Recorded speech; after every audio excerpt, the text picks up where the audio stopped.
궁극적으로 화학과 이제 많이 친해져야 하는데, 지금 이 대기 환경의 경우 일정 부분 또 어떤 물리적인 현상, 공기가 왜 물보다 가벼운지, 예를 들어 우리가 어떤 풍선 같은 경우는 무게를 못 느끼지만 똑같은 풍선에다가 같은 양의 물을 넣으면 이제 많이 무거워지죠, 그죠? 어떤 그런 물의, 아니 공기의 어떤 물리적인 특성을 이해하고 또 어떤 화학적인 특성을 이제 동시에 봐야 되는데, 우리 이 교재 지금 뭐 준비한 사람도 있고 아닌 사람도 있는 것 같은데, 자, 제일 첫 페이지 보시면은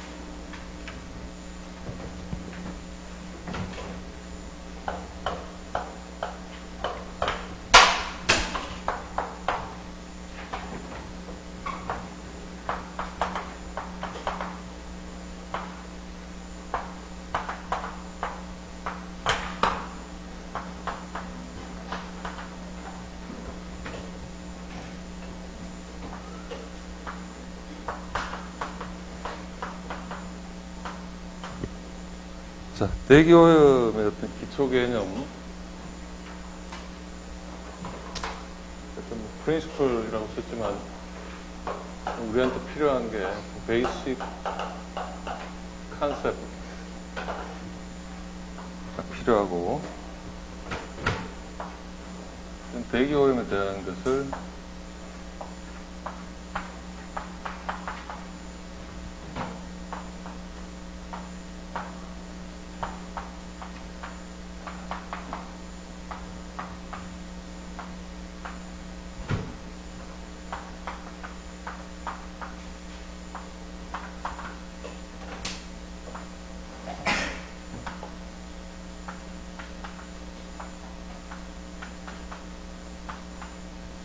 대기오염이라는 하나의 현상을 일종의 어떤 퍼스펙티브, 어떤 하나의 일종의 전망하듯이 분해를 하면은 물리적인 인자와 화학적인 인자를 동시에 따져줘야 되겠고, 물리적인 인자라는 건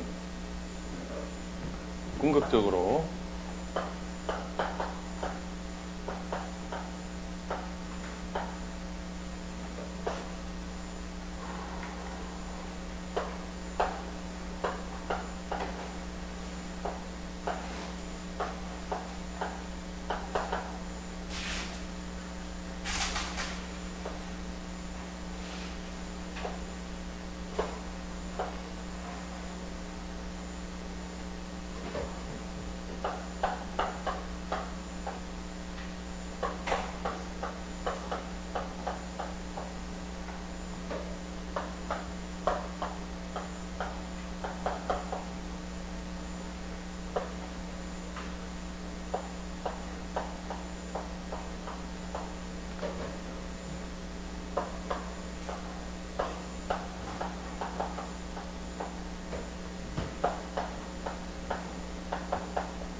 어떤 물리적인 현상, 특히 어떤 기상 현상으로 나타나는 이런 물리적인 부분과 여러 가지 이런 그 화학적인 오염 물질들, 폴루턴트들에 의한 화학적 현상, 이것이 이제 서로 결합돼서 나타나는 현상이죠, 그죠?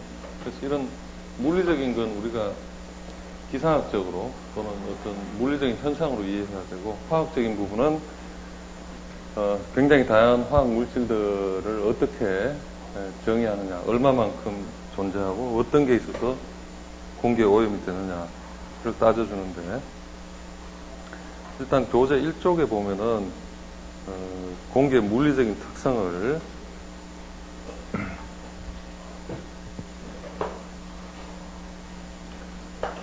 GT 커브라고 해서,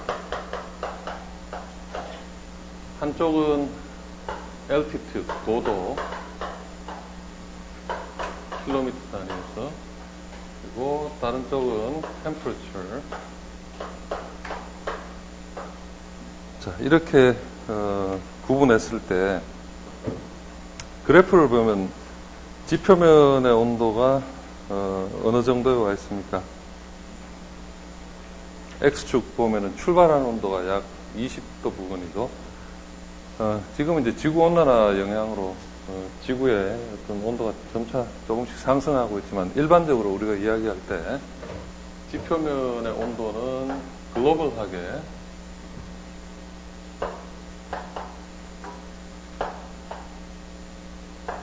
약 18도씩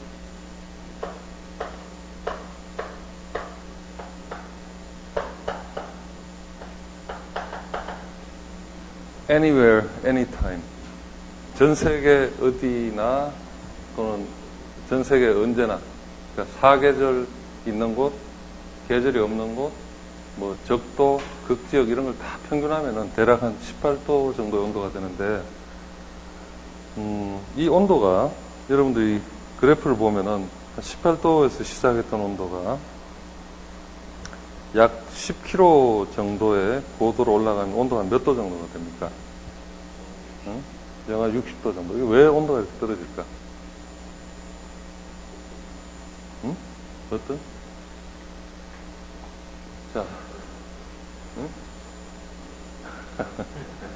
자, 이 최초의 온도가 우리가 일반적으로 이야기하는 대륙 경계면 10km까지 가면은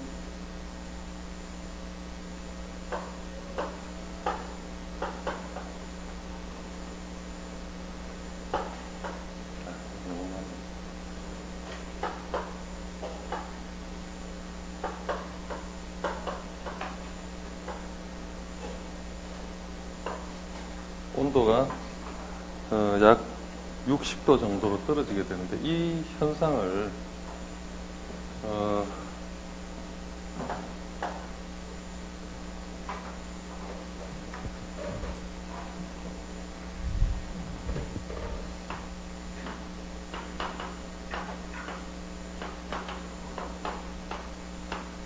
우리가 5장에서 좀 더 자세하게 배우겠지만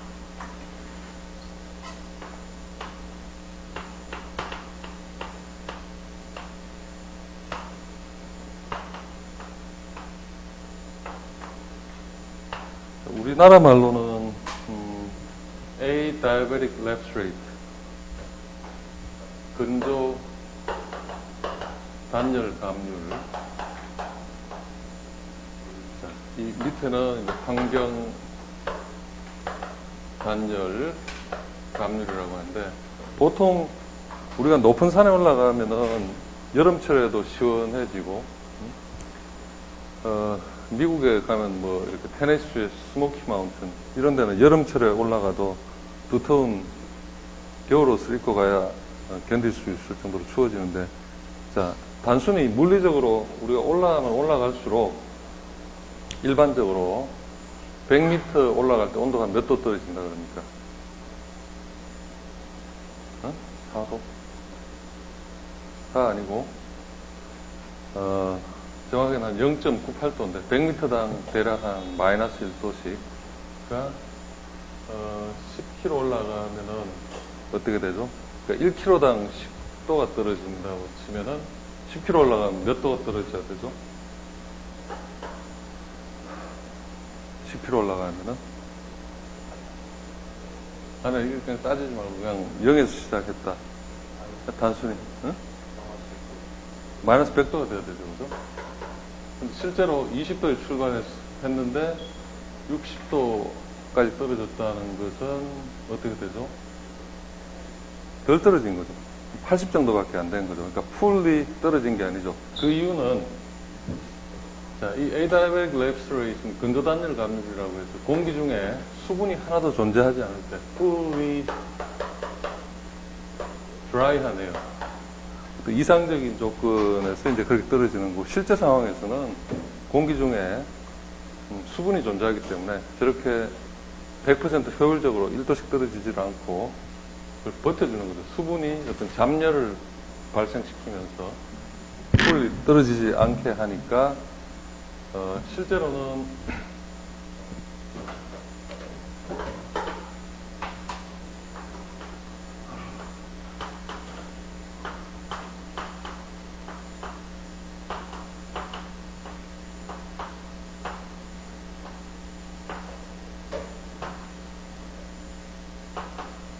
실제로는 100m 상 마이너스 10도면 0.6에서 한 0.8도 뭐 이런 식으로 또는 그 더 낮아 작아질 수도 있고 이렇게 떨어집니다.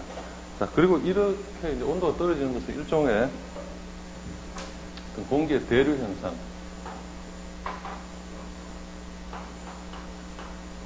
물리적으로는 이런 advection이라는 게, 이 더워진 공기는, 위로 올라가서 식게 되면 다시 떨어지고 어떤 그런 순환을, 물리적인 순환을 하기 때문에 대륙권은 계속 온도가 떨어진다. 근데 그림 보시면은 다시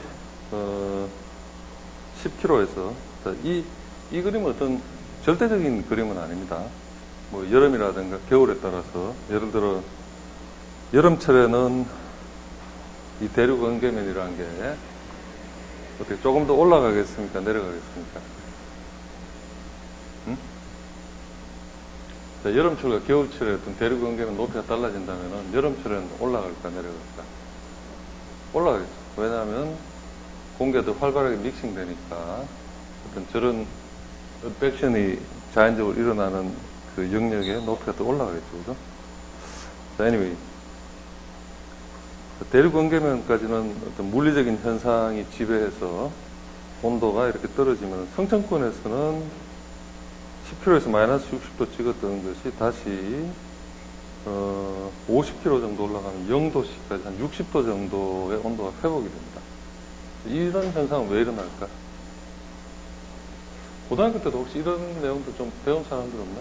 지구가 좀 기피하면 이런 내용도 있을 것 같은데. 응? 자, 왜 올라갈까? 응? 응? 뭐라고? 확실하게. 응? 뒤 아직 안 읽어봤으니 모르지. 자, 올라가는 이유는, 이 성층 권계면을 주변으로 오존이 증가합니다. 자, 지금 성층권이 이제 50km 정도에 형성이 되죠, 그죠? 자, 이 두터운 오존층이, 지금은 이제 오존층이 늘 깨지니까 문제라고 그러죠. 이 오존은 태양열을 받아서 그 공기 자체의 온도를 상승시키는 효과가 있는데 50km 부근에 갈수록 오존층이 두꺼워지고 그 아래로 또는 그 위로는 오존층이 얕아지니까 오존층이 몰리는 지점을 향해서 온도가 올라가게 되죠.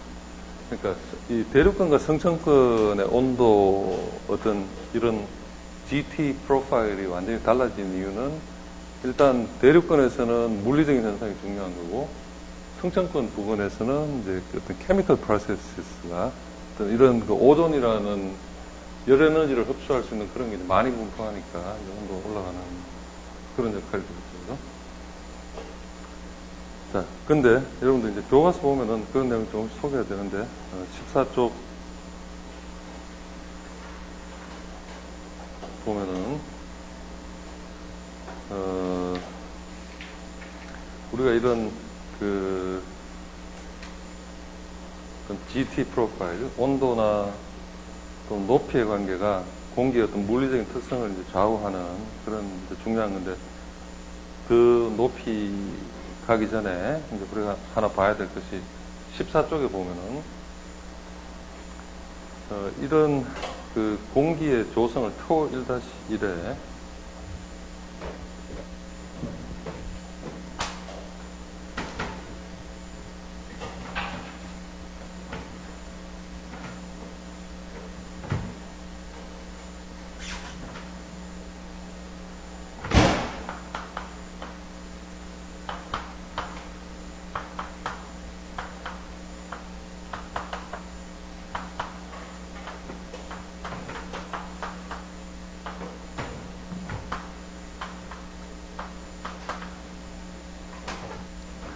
조선을 정했는데, 자, 제목이, 특별히, 건조한 공기의 조성과 농도, 이렇게 표현했습니다.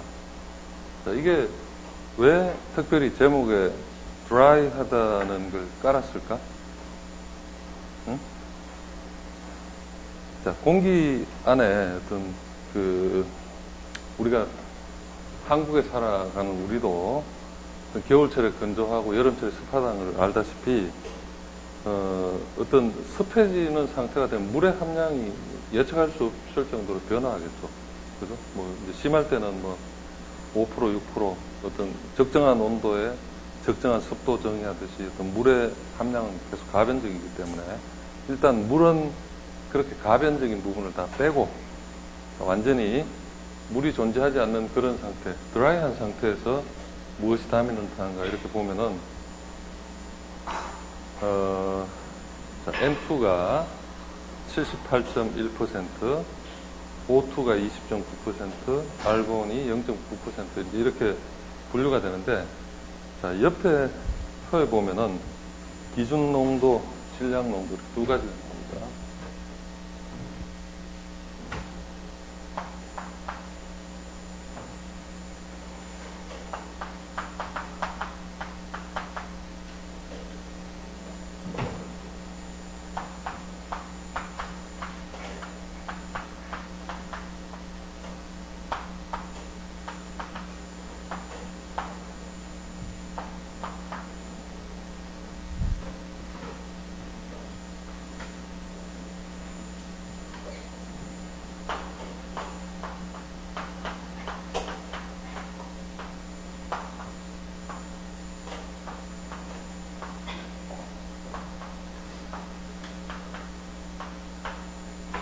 이제 앞으로 우리가 이 대기오염 이야기할 때마다 계속 어떤 상충되는 두 가지 가치를 만나게 되는데, 지금 이렇게 Volume to Volume Ratio,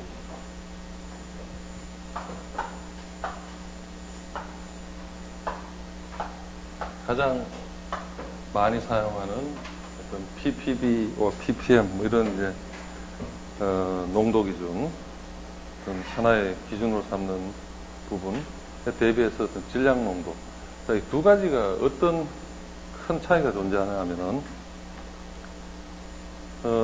우리가 나중에 조금 더 자세히 보겠지만 그 PB는 NRT, 이상기체 상태 방정식으로 표현할 때 어떤 공기 중에 물질의 농도를, 자 지금 여기 보시다시피 이제 CO2는 우리가 이 지구 온난화 감안하지 않고 그냥 여기서 이제 평균으로 315 ppm이라고 잡았는데, 이 말은 1리터의 공기가 존재할 때 315 곱하기 10의 마이너스 6성 리터만큼 CO2가 존재한다. 어떤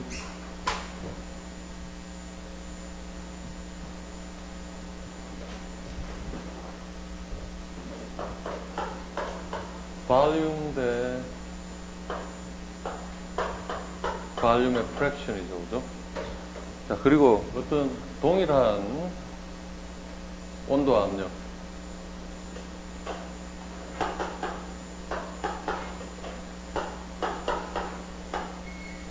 동일한 온도와 압력이 유지가 되는 조건이면은,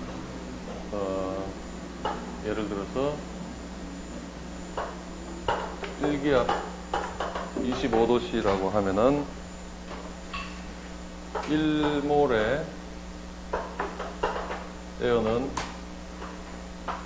부피가 얼마가 되죠? 25.4리터 되죠, 그죠? 자, 결과적으로 동일한 온도와 압력 조건이라면 이 말은 리터 대 리터는 결과적으로 몰 대 몰로도 볼 수 있겠죠, 그죠? 그래서 이런 농도를 우리가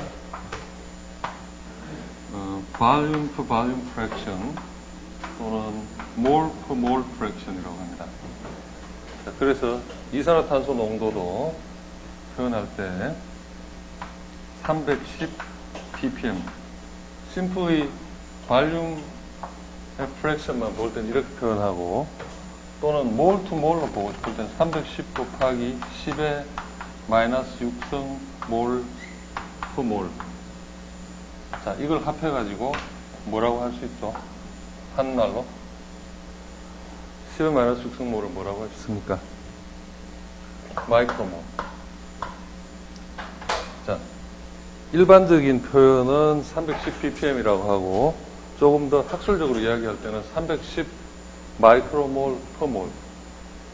일종의 volume per volume fraction 또는 molar ratio 또는 molar fraction 뭐 이렇게 다양하게 부를 수가 있고, 자, 이 농도는 서로 어떤 부피 대 부피의 프랙션이다 보니까 어떤 온도와 압력이 변화해도 이 값은 항상 일정하겠죠. 분모가 온도 압력에 영향을 받듯이 분자도 똑같이 받으니까. 근데 이 값은 어떻게 됩니까? 온도 압력이 바뀌게 되면은, 예를 들어 공기가 뜨거워지면은 이 분모 부분이 커지겠죠. 팽창하죠, 그죠? 그럼 농도가 떨어지겠죠. 반대로 공기가 차가워지면은 분모 부분이 작아지겠죠. 그래서 어떤 전체적인 농도가 더 커지는 효과가 있겠죠. 그래서 어떤 물질을 이야기할 때 mass per volume으로 이야기하면은 온납에 대해서 어떤 그 위에 부분은 어떤 독립적인데 밑에 부분은 종속이 되는 거죠. 온납이 변화하면은 분모 부분이 변화하니까 이 값은 항상 anytime 변화하고 이 값은 항상 고정되어 있으니까 지금 표 1-1도 보면은 이렇게 두 가지 기준을 같이 소개하고 있습니다.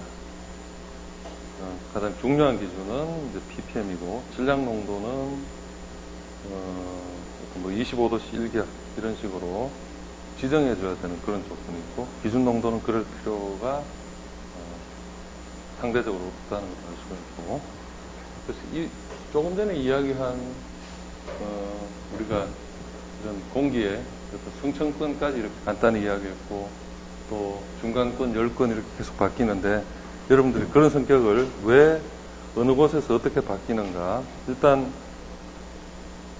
대륙권, 승천권에 대해서는 내가 이야기를 했고, 중간권, 열권은 여러분들이 또 한번 공부해서 다음 시간에 내가 아무나 호명하면은 답할 수 있도록 준비를 하기 바랍니다. 응? 질문하기 위해서 교과서에 그 자세하게 안 써놨으니까. 자, 지정 좌석제. 이제 갑자기 불려도 답을 할 수 있느냐 없느냐 준비가 돼야 되겠죠.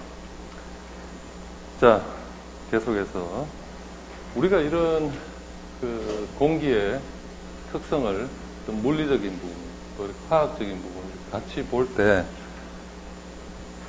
고도가 올라가면 올라갈수록 공기는 많아집니까? 작아집니까? 작아지죠, 그죠? 자, 그래서 어떤 이런 ppm 기준으로 생각하면은 그것이 어느 정도 유지가 되는데, 이렇게 따져주면은 어떤 물질이 어떻게 되죠? 자, 존재하는 오염물질 하나, 예를 들어 산소다. 공기가 100분의 1, 1000분의 1 희소가 되면은 분모 부분은 엄청나게 커지죠, 그죠? 분모 부분은 똑같은 부피에 들어있는 공기의 양이 고도가 10km, 20km, 30km 올라가면은 분모 부분은 공기에 희소해지고 분자 부분은 그대로니까 어떤 농도 변화가 있겠습니까? 중간권, 열권도, 그러니까 어떤 그런 개념에서 이제 여러분들 좀 봐야 될 것 같고, 교재 15쪽에 보면은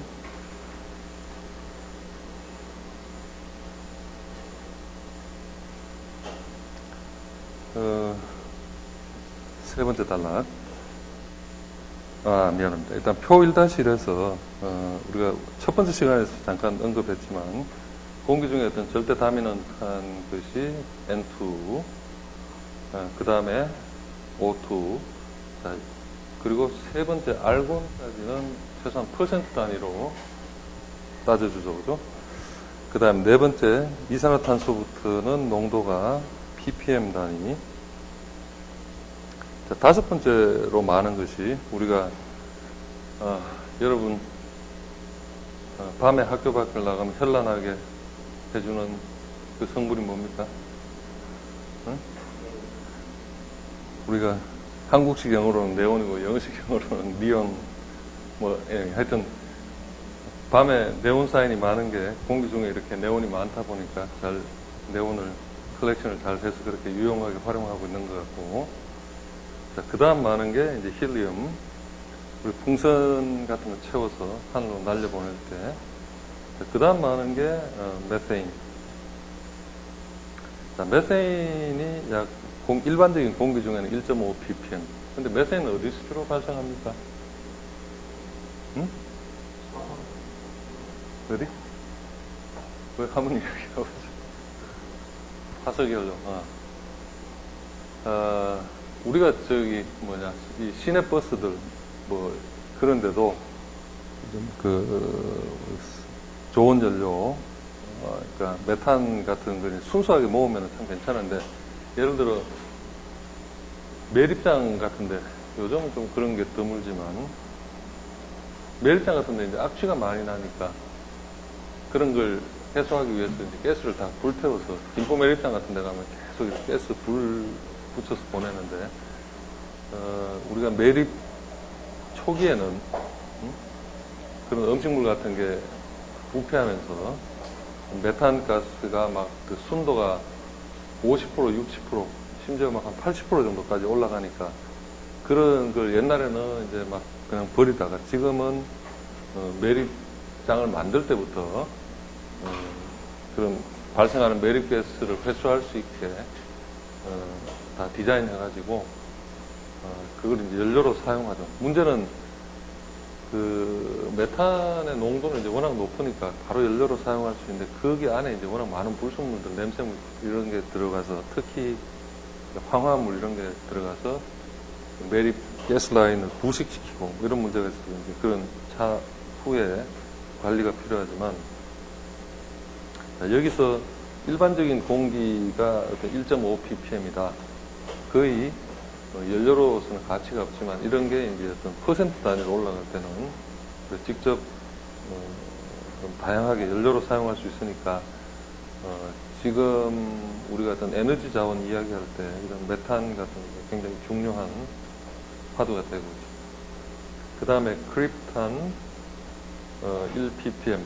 자, 크립탄 밑에서부터는 이제 0.5 ppm. 자, 이런 단위는 차라리 자연스럽게 1000을 곱해서 500 ppb, H2 500 ppb.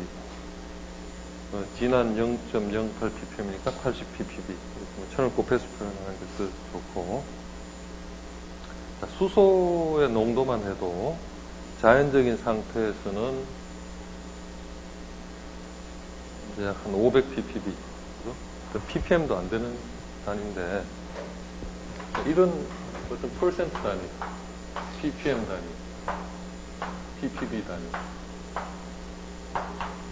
10의 마이너스 2성이냐, 10의 마이너스 6성이냐, 10의 마이너스 9성이냐, 우리가 이런 이제 앞으로 환경 이야기할 때마다 많이 사용하는 단위인데, 퍼센트 단위는 어떤 공정에서, 공업시설에서 정말 엄청난 오염물질들이 발생할 때 따져주는 게 되겠고, 그런 특별한 경우가 아니면은 일반적인 상황에서는 우리가 ppb를 많이 사용하게 되는데, 자, 교재를 약간 뒤를 갔다가 다시 돌아오도록 합시다. 22쪽 먼저 보면은,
자, 조금 전에 공기 중 이산화탄소 농도를 이야기할 때,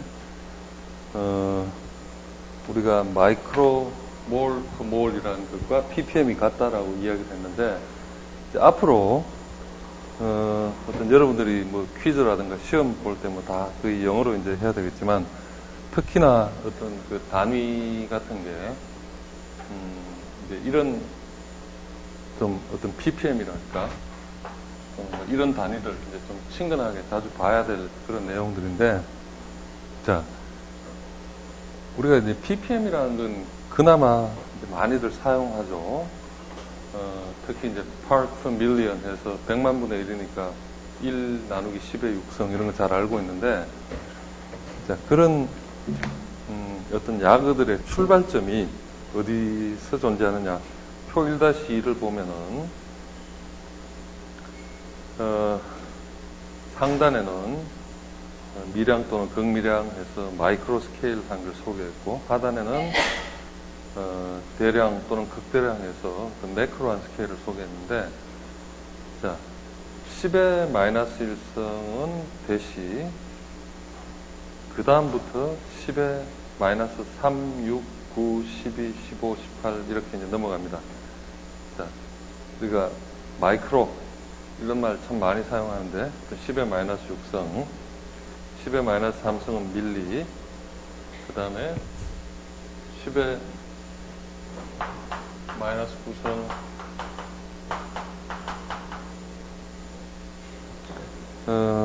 자, 나노, 피코, 펜토, 10의 마이너스 18성, 에토까지 소개가 되는데,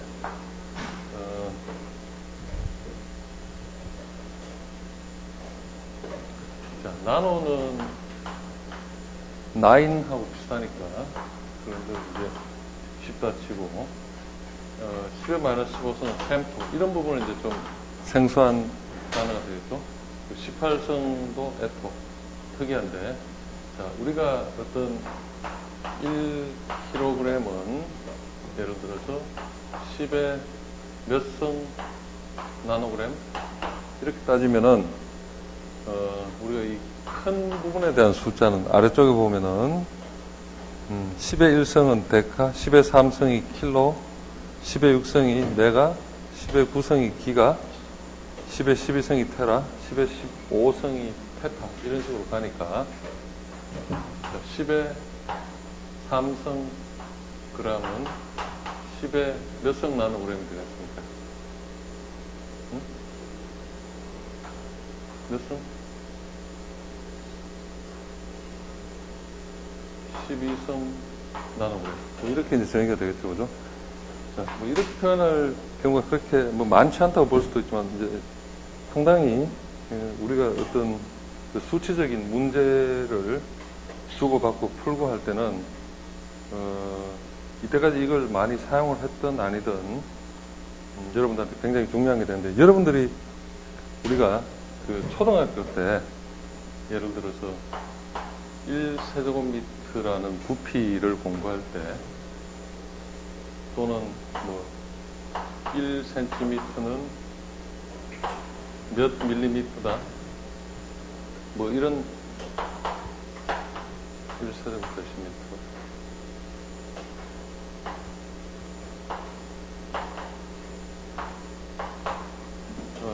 10m, 1cm는 몇 밀리미터입니까? 10? 10의 몇 성? 자, 밀리는 10의 마이너스 3성이고, 그죠? 1성이고. 그러니까 10의 1성이면은, 10의 마이너스 2성 되니까, 센치는 10의 마이너스 2성이라고 했으니까, 이렇게 매치하는 거죠. 그러니까 우리가 별로 생각 없이 초등학교 때는 뭐 1cm는 무조건 10mm다, 1m는 뭐 100cm다 이런 식으로 그냥 외웠었는데 따지고 보면은 이런 그 센티다, 밀리다 모든 어떤 약어에는 그 나름의 숫자가 다 지정이 되어 있는 거니까 서로 간에 환산에 대해서 좀 헷갈리지 않도록 이 표 1-2는 좋든 싫든 필수적으로 알아둬야 되겠죠. 앞으로 이 공부하는 챕터에서 어떤 단위 같은 걸 이야기할 때 우리가 뭐 나노그램, 피코그램 이런 영역까지도 시험 문제에서 자주 보게 될 거니까 그런 크기가 어느 정도 된다. 심지어 우리가 어떤 뭐 좋은 컴퓨터 이야기할 때 CPU가 좋다. 1 나노세컨드에 뭐 어느 정도 연산한다. 이런 표현도 하는 게 10의 마이너스 9승 초월한 이야기고 또 이 표 1- 하단에 보면은 지금 여러분들이 어떤 PC 같은 거, 노트북 보면은 하드가 보통 얼마 정도 사용합니까?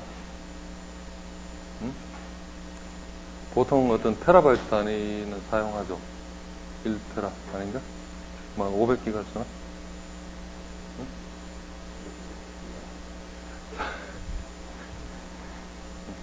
그래서 뭐 굉장히 어릴 때 샀나 보네. 요즘은 어찌됐든, 요즘은 하여튼 되게 뭐 미니멈 한 500기가, 1테라 뭐 그렇게들 나오죠. 그죠? 여러분들이 아마 뭐 이렇게 초등학교 다닐 때만 해도 뭐 100메가바이트 쓰고 이러다가 이제 그게 많이 진화했고 조만간 여러분들이 결혼할 하고 아기 낳을 때쯤 뭐 1페타바이트 뭐 이런 식으로 진화를 또 해나가겠죠.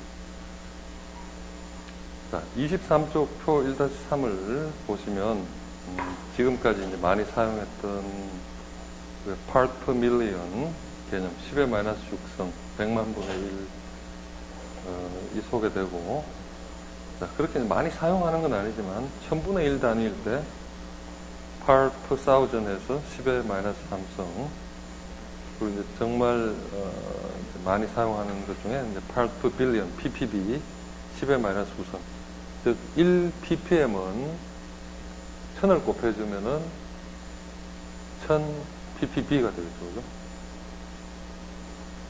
자, 예를 들어서 대개의 어떤 물질들은 어떤 ppb 영역의 범위에서는 다 존재를 한다고 보는데 어떤 물질들, 특히 뭐 다이악신이라든가 좀 특이한 물질들은 ppt 영역에 내려가는 그런 기소 물질들도 존재하고 그래서 10의 최소한 마이너스 6성, 9성, 12성 정도 지금 표 1-2와 1-3에서 본 내용들은 우리가 이 대기 환경 수업이 끝나도 이미 뭐 이런 내용 잘 알고 있는 사람들도 있겠지만 거의 이 표의 내용들은 1-2는 3 정도 기본이 되게 알아둬야 되겠죠. 뭐 이게 얼마나 이렇게 묻지는 않습니다. 그냥 이런 단위가 바로 시험에 나와서 여러분들이 풀어야 되는 거니까. 자, 다시 이제 앞으로 돌아가서 교재 15쪽 하단에 112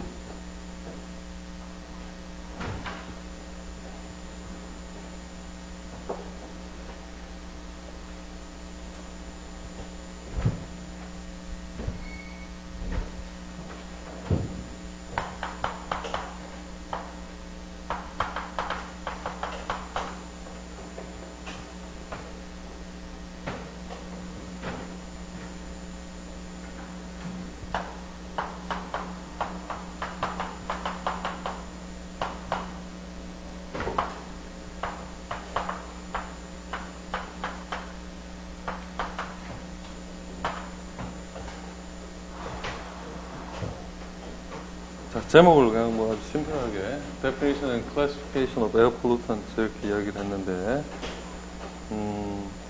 가장 먼저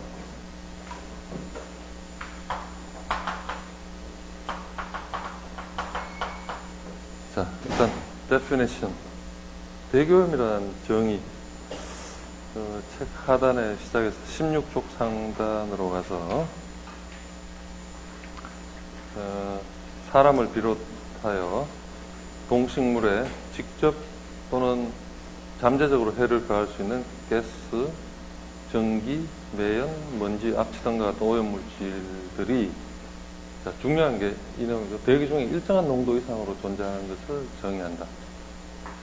자, 우리가 생각할 수 있는 모든 오염물질들은 대기 중에 항상 존재는 합니다. 그런데 그것이 어떤 특정한 시간에 특정한 장소에 얼마만큼 과다하게 존재하느냐, 이게 문제죠.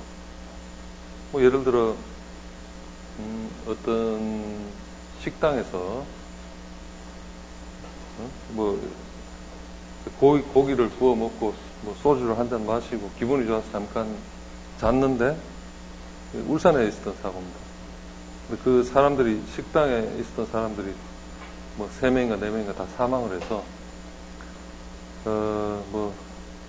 그것 때문에 어떤 소송 같은 게 일어나서 그렇게 뭐 고기 구워 먹고 그런 식으로 문제가 된 게 누가 책임이 있느냐, 뭐 무슨 법적인 다툼도 있고 어떤 그 소송 같은 게 벌어지니까, 여하튼 그런 상황이, 예를 들어 뭐 환기가 충분히 됐다 그러면 뭐 오염도 아닐 수 있고 별 문제가 아닌데, 또 특히나 뭐 어떤 연예인들이 자기 자동차 안에 닫아놓고 뭐 번개탄을 켜서 자살하려고 뭐 시도를 했다, 이런 것들이 다 따지고 보면은 그 오염 물질들이 적정하게 오픈에어에서 이렇게 다 만약에 나갔다면 본인한테 뭐 피해가 될 정도는 아니지만, 그런 어떤 크로스된 상황에서 오염 물질을 아주 효과적으로 홀딩하고 있으니까 그게 이제 심각한 사람에게 직접 피해가 되는 그런 상황이 됐겠죠.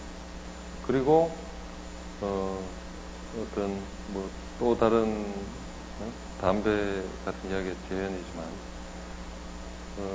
뭐 건강한 상태에서는 아무리 그런 담배 같은 거 펴도 뭐 그게 어떤 직접적인 이게 뭐 왜 나쁘다 이런 걸 이제 알 수가 없으나, 예를 들어서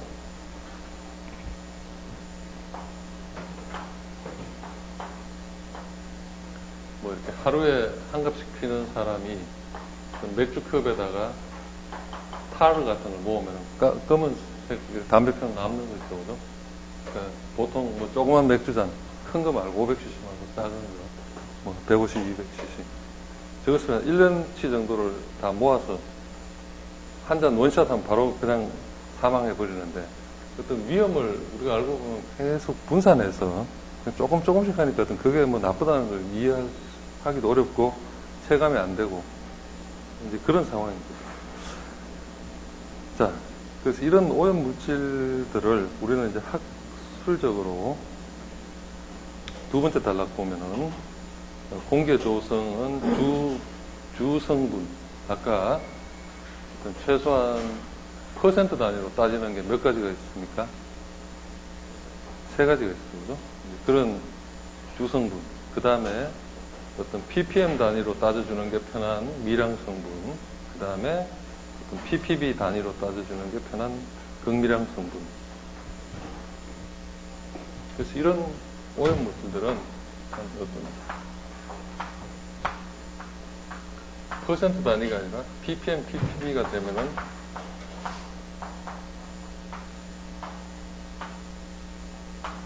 우리가 추적하다 할 때 이제 뭐 이런 표현을 쓰지만 trace component, 아주 미량 상태에 있는 것을 이제 이렇게 불러주기도 합니다.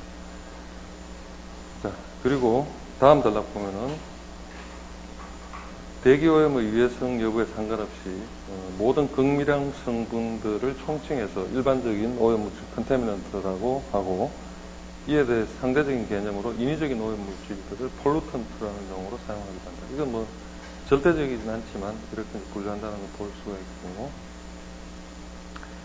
자, 여기까지 다 일반적인 이야기. 이제 좀 중요한 이야기로 넘어가서 두 번째, 생성과 소멸 단계에 따른 분류.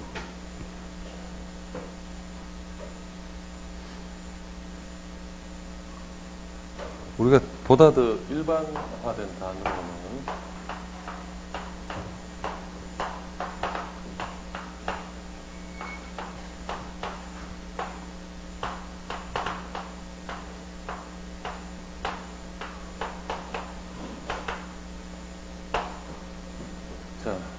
이 born 한다는 게 이제 태어난다는 말인데, 어떤 공기 중에 존재하는 이란 단어를 airborne이라는 말로 많이 표현합니다.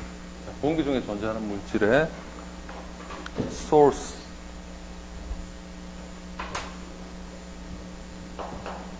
배출원. 싱크는 뭘까요? 응? 싱크. 우리가 싱크란 말 보통 어떤 때 사용하나? 응? 뭐 별로 그렇게 아름다운 비유는 아니지만, 예를 들어 뭐 세월호가 되게 침몰했다, 배가 가라앉다, 이럴 때 이제 싱킹 이런 말 하죠, 그죠? 근데 우리가 대기오염에서 이야기할 때는 소스는 배출원이고 싱크는 소멸원. 무언가 발생했으면 어느 시점에는 사라지겠죠, 그죠?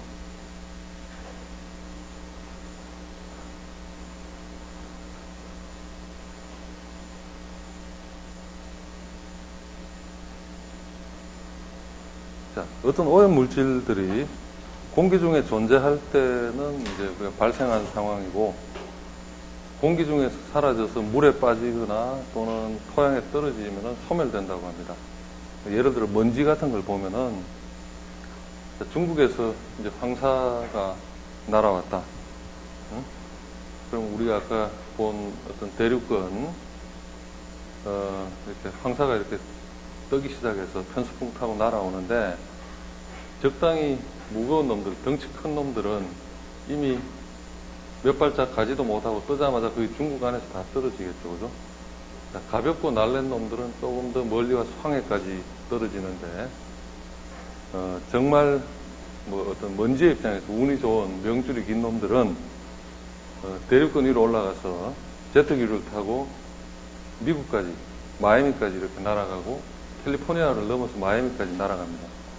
자, 어떤 먼지들도 어떤 물리화학적인 현상에 의해서 우리가 지나가면서 발로 이렇게 뭐 흙을 걷어차면 그 자리에서 다시 떨어지는 놈도 있겠지만, 그런 현상 때문에 어떻게 한번 공기 중에 떴다 하면은 뭐 일주일, 이주일 오래 살아있을 부분도 있고, 굉장히 다양한데, 어찌됐든 공기라는 그 주체를 두고 볼 때는 어떤 물질은 어차피 뭐 발생하면 소멸하는 거지만, 사람도 한번 태어났다가 죽는 거지만, 공기 중에 존재할 때는 발생 상태, 존재가 유지가 되는 거고, 낙하해서 떨어질 때 어떤 그 소멸 단계를 거치게 됩니다.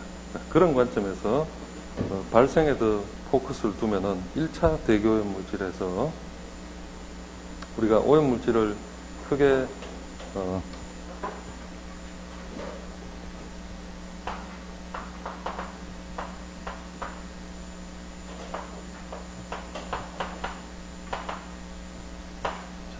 태어날 때부터 모든 원형을 갖춘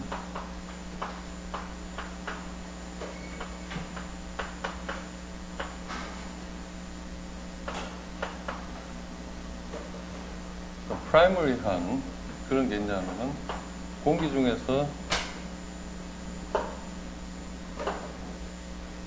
2차적으로 발생하는 secondary pollutant라는 게 있는데, 가장 우리가 뭐 생각할 수 있는 대부분의 오염 물질들은 1차 오염 물질이라고 볼 수가 있고, 그 17쪽에 보면은 이런 1차 오염 물질들은 자연적으로 발생하는 것과 인위적으로 발생하는 것으로 구분할 수가 있습니다. 예를 들어 자연적인 발생은 17쪽 두 번째 단락 보시면은 지화학적인 작용 또는 생물학적인 작용, 지화학적인 작용에 의한 부분은 이산화탄소, 화산이 뿜어지면서 이산화황이라든가 황화수소 또는 카본일 설파이드 이런 물질들이 나오는 것, 또는 해수면으로부터 바람과 같이 물리적인 작용에 의해서 우리 눈으로 보이진 않지만 바닷가 주변에 가면 짭짤한 공기가 우리 코를 통해서 해염, 파티클 상태로 우리한테 전달되기 때문에 이제 그런 걸 느낄 수가 있는 거죠. 바다 짠 공기, 일종의 그런 거지만, 그 다음에, 이런 해염 입자, 또 쇠석의 형태로 돌이 깨져서 대기 중에 유입된 암석 입자, 최근에 어떤 환경적으로 굉장히 문제가 되는 성면 같은 거. 예전에는 성면 같은 게 얼마나 위에 나쁜지 모르고, 특히 그 카 레이싱 하는 사람들이 사고 같은 게 많이 나죠. 그 방탄복으로 성면복 옷을 만들어 입고 했는데, 그런 것 때문에 바로 자동차 사고가 나서 죽거나 아니면 폐암에 걸리는 그런 사고 때문에 요즘은 옷이 아니라 건물에도 옛날에 지은 건물들 성면 같은 거 제거한다고 난리죠. 지하철 같은 데도 성면 있는 거 빼고. 그 다음에 유전지역 등지에서 배출되는 휘발성 유기암, 발러트 오르게닉 컴파운드. 이게 이제 앞으로 우리 공부하는데 굉장히 핵심하던데, 이런 물질들, 또 육상식물의 생장 사이클과 밀접한 관계가 있는 CO2, CO, 메테인, 메테인 클로라이드, 터핀 등. 그리고 이산화탄소 같은 경우도 나중에 지구온난화 하면서 이제 좀 자세히 보겠지만, 어제도 여러분들 뉴스 본 사람들 있는지 모르겠는데, 이산화탄소 배출권 때문에 이제 요즘 굉장히 이야기가 많죠. 예를 들어 반도체 같은 걸 만들어서 우리가 외국에 수출하는데 그런 공정 자체가 하나의 이산화탄소를 엄청나게 만들어내니까, 그 반도체 공정에서는 이산화탄소 제어할 능력은 없고 다 돈으로 사야 되는데 그런 비용이 뭐 1년에 몇 조씩 들어간다. 환경부에서는 좀 엄살이라고 계속 이야기가 되는데, 하여튼 그런 물질도 사람들이 어떤 자연적인 사이클, 산업혁명 이후로 그걸 다 뒤틀어버리니까, 그 사람들만 끼어들지 않았다면 자연적으로 많이 발생하고, 또 자연적으로 식물들에 의해서 흡수돼서 다시 사라지고 발생하고, 이게 어떤 일정한 패턴이 있을 텐데, 이제 지금 그런 게 깨져서 문제다라는 거고, 그 외에, 뭐 이런 물질들은 자연적으로 만들어지는 또 대부분은 인위적으로 사람들에 의해서 만들어지는데, 뭐 이산화탄소 같은 거 보다시피 잘 알고 있는 내용이고, 자, 조금 전에 이야기한 것처럼 정말 중요한 게 세컨더리 폴루턴트라는 게, 이런 이야기 좀 들어본 사람도 있습니까? 2차 오염물질. 최초에 자연적으로 발생한 게 아니라 최초에는 어떤 다른 형태로 공기 중에 존재하는데, 그 물질이 공기 중에서 어떤 반응, 예를 들어서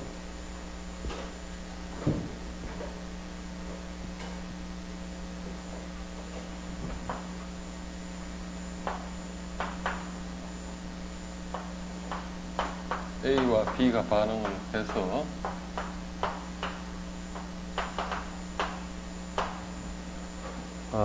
태양광이 매개를 하면은, 자, 대표적인 2차 오염물질 하나만 예를 들어 아는 사람. 응?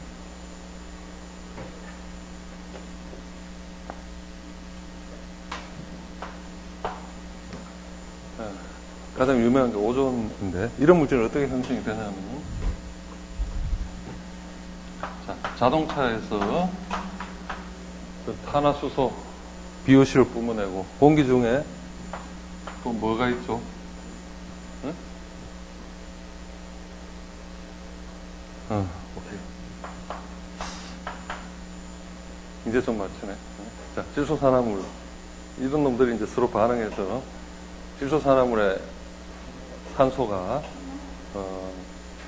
레디컬 형태가 되고, 이 레디컬이 공기 중에 산소하고 결합해서 오존 형태가 되는, 그러니까 자연적인 상태에서는 오존은 절대 존재하지 않는데, 대륙권에서는, 성층권에서는 우리 아까 본 것처럼 엄청난 양의 이제 오존이 존재하죠. 그런 게 어떤 물리적인 현상에 의해서 대륙권으로 뭐 어떤 강화한다든가 이런 현상은 있지만, 사람들이 이런 휘발성 유기암을 뿜어낸다든가 뭐 어떤 그런 게 아닌 상황에서는 정상적으로는 오존이 잘 형성되질 않는데 수많은 자동차, 또 어떤 뭐 여름철 무더운 날씨, 또 자동차에서 뿜어나오는 질소산화물 이런 걸로 인해서 오존 같은 게 많이 만들어지면 특히나 오존이 예를 들어서 뭐 100ppb가 넘어간다, 뭐 80ppb 넘어간다, 어떤 활동을 자제하시오 이런 게 어떤 경고 같은 게 뜨게 되죠. 그죠? 자, 오늘 공부한 거 한번 마지막 정리하면은 일단 공기의 어떤 물리적인 특성을 높이와 온도로 따졌고 대륙권과 성층권이 왜 그런 성격을 갖는가에 대해 설명했고 중간권과 열권에 대해서는 여러분들 최소한 다음 시간에 한 5명 정도 불러서 질문해 보시면 누가 제일 답 잘하나. 그리고 대기오염 물질을 분류해봤고 또 우리가 어떤 단위에 대한 거